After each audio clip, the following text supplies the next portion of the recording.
Pascal est morte. Oui. Je n'ai pas besoin de savoir à qui il parle. Je sais très bien de qui. Je le sens au fond de moi. Parce qu'il n'y a qu'une Pascal dans ma vie. Et cette Pascal, c'est ma mère. Donc, ce que je voudrais savoir, ce qui me suscite cette question, c'est comment tu as découvert la mort de ta maman en 2004, si je ne dis pas des bêtises, 2004, tu avais 10 ans. 4 avril 2004. Et comment tu l'as découvert, du coup? Je l'ai découvert, en fait, ma mère, elle avait un bar à Cogolin, c'est dans le Var, c'est à côté de Saint-Tropez. Et c'était, en fait, mes parents, ils s'étaient séparés. Donc, un week-end sur deux, j'étais chez mon père, etc. Donc là, c'était le moment de ma mère. Et ma mère, il y avait eu un monsieur, mais je raconte tout dans le livre, qui avait cassé le bar, etc. Je vais pas trop rentrer dans les détails comme ça, pour acheter le livre pour Bien lire. sûr.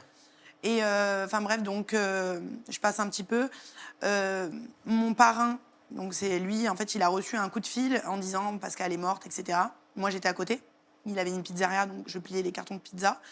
Et j'ai entendu donc sa conversation. Il disait quoi? Pascal est morte, etc. Et Pascal, c'est ma mère. Donc j'ai tout de suite compris. Et en fait, tout s'est enchaîné pareil, très vite. Pourtant, c'était il y a longtemps. Mais ça s'est quand même fait plus en douceur. Mais mon père, du coup, est venu, m'a récupéré alors que normalement, c'était censé être ma mère. Donc voilà, j'ai pas compris de suite. Mon père me l'a pas dit de suite.